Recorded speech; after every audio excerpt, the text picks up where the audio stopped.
Hello everyone! I watched a movie recently called After the Dark. It's also known as The Philosophers. It is a recent film, it's just been released in cinemas. I found this movie itself very beautiful. It is a very interesting film. It does feature a lot of newcomers. The only famous character in the movie was James D'Arcy, who plays the teacher. The storyline of the movie is as follows. It is the last day of school. The story takes place at an international school in Jakarta, Indonesia, and James D'Arcy, who plays the teacher, he challenges his students to 3 scenarios of in case there's apocalypse, and the students have to choose 10 students out of the whole class that consists of 20 students that they would choose to live in a bunker for a year and to help to boost the human race. So in case there's a disaster, those certain people would help to make sure the human race still exists. So there's a lot of debating. In the beginning of the movie there's a lot of philosophical terms, a lot of philosophical theories mentioned.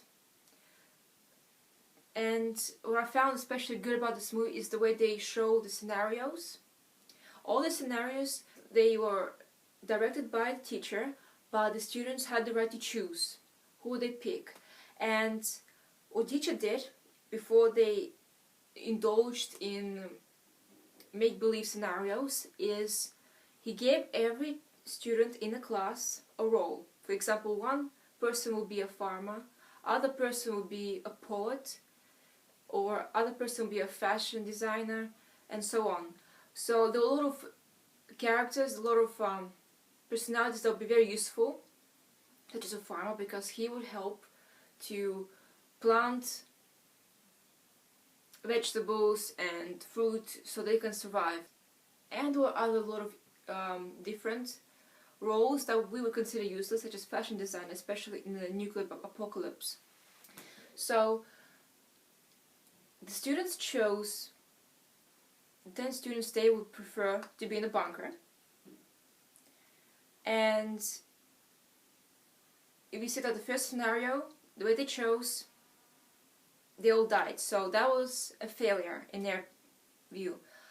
Then they were given a second chance, a second scenario, similar idea, it is apocalypse, you choose 10 people, but this time the teacher introduces to their present roles they were given an extra characteristic. For example, a poet who can also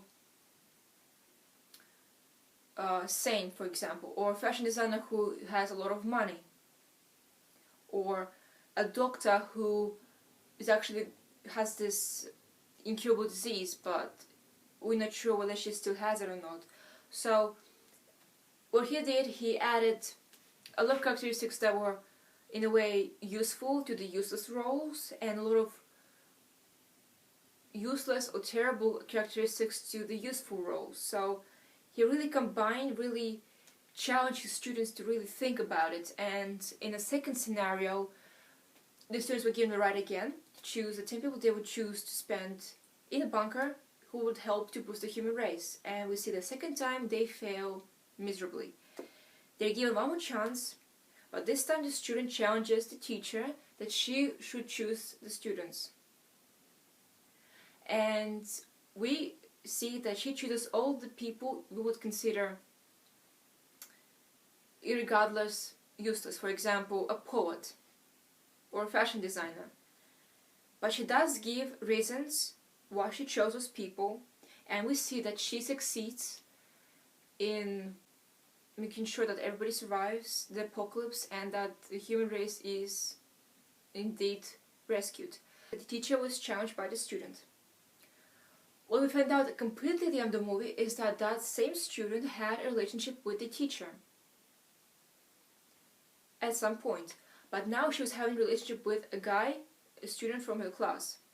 It is clear that the teacher was very distraught by her breaking up with him, and he kept mocking her boyfriend during this class they're having, and she picked that up, and she did talk to him about it. So, and I found that the ending was a bit disappointing. Like, we suddenly find out she had this relationship. It seemed like a completely irregardless plot line over there. So it seemed like completely out of place. And at the end of the movie, what's really ridiculous is that he actually tries to kill himself because he feels so depressed about the student dumping him for another student. So that to me seemed a bit too over dramatic. Especially a guy committing suicide because a student dumped him. It was a bit too much in my opinion. I found that the movie is very well done. It does show a lot of promise. It's that in the beginning it shows a lot of promise. It gives us a lot of expectations, but after the middle point of the movie it kind of begins to disappoint us because we expect to see those things they promise to show us. And that never happens, and that's a big disappointment. The scenarios are very believable. They were well filmed. I found that the acting by some students was a bit one-sided. It wasn't very developed, and you have the feeling that a lot of the characters, a lot of the students to play, they seem to be either tired or you have the feeling that they're about to fall asleep while talking. So, and you're just sitting there thinking, what's going to happen? Are they going to continue talking, or they're just going to sleep? So it's a bit of a disappointment there. So, but I think they had a good idea with this movie. It's just, it feels like they haven't really fully developed it. But I find that it is still a good movie to watch, despite the ending. So I will give it about a 7 out of 10. I hope you guys enjoyed my review, and till next time.